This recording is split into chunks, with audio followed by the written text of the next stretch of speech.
رو نیمکت بی تو قلب پاییزم، تا تو بیای خوبم هستم نمیریزم. رو نیمکت بی تو برگا رو میشمارم، هر وقت میخندم هر وقت میبارم. تو نم نم بارون یاد تو همرامه، این شهر غمگین باز زیر قدم هامه. وقتی که تو نیستی دنیا بیاد پیشم، یادت که میافتم دلتنگ تر میشم.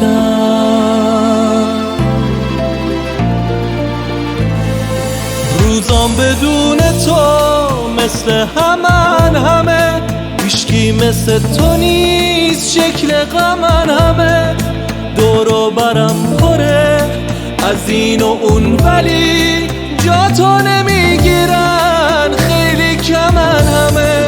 روزام بدون تو مثل همه، هیچکی مثل تو نیست، شکل غمن همه.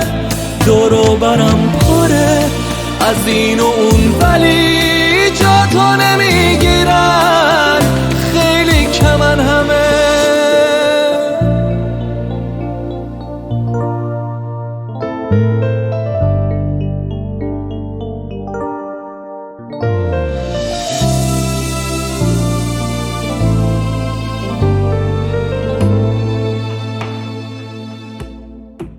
از تو چه پنهونیم، دل شوره و غم درد دنیامو پر کرده.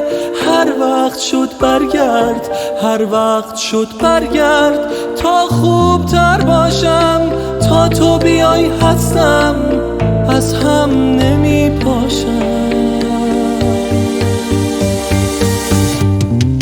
روزام بدون تو مثل همه، هیچکی مثل تو نیست، شکل غمن همه.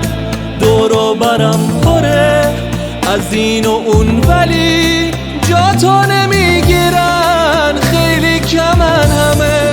روزام بدون تو مثل همه، هیچکی مثل تو نیست، شکل غمن همه.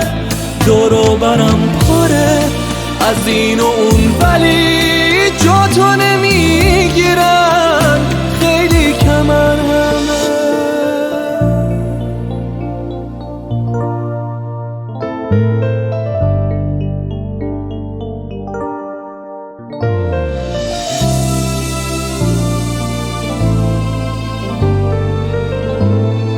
مسعود امامی.